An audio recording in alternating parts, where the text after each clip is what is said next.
Damn, a Godzilla movie made me cry. A common complaint with these films is that they lack effective human drama. Godzilla Minus One gets it right, even if it is a bit redundant and overly manipulative.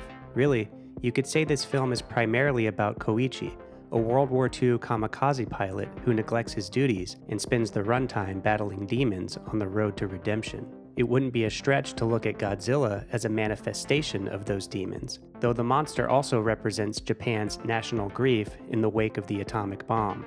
It's the first Godzilla film I've seen since 1954's original that has such rich, layered, and well-realized themes. Godzilla Minus One harkens back to the original in a few ways, including use of the original score, which I consider one of the great scores of all time. The music was undoubtedly one of the things that tugged at my heartstrings, including the new music, which is also soaring and excellent. It's a bit overlong and too expository. The script is just a tad overstuffed, but overall this is a film of big, sad, powerful feelings and images. If you're someone who doesn't care about human drama in your monster movies, you'll be delighted to know that when Godzilla is on screen, it is beautiful, harrowing stuff to behold. The action set pieces are a masterclass in the marrying of emotion and spectacle.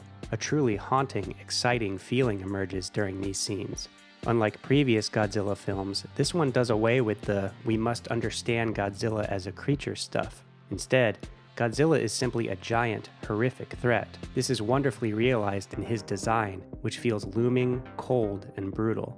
It's interesting, this coming out the same year as Oppenheimer. They could almost work as companion pieces to one another. Godzilla Minus One even feels like a Christopher Nolan film in spots, sometimes reminding me of Dunkirk. It also has its share in common with Jaws, funnily enough. You can see that the film didn't have the budget of other modern films of its kind, but I think what they were able to do with the money they had is great. I think this is a pretty terrific time at the movies overall. I'd recommend seeing it on a big screen with loud speakers. Certain character and story beats fall flat, while others are quite effective, and all of the monster stuff works. The whole thing, despite its shortcomings, has a weight to it, hence the tears drying on my cheeks by the end.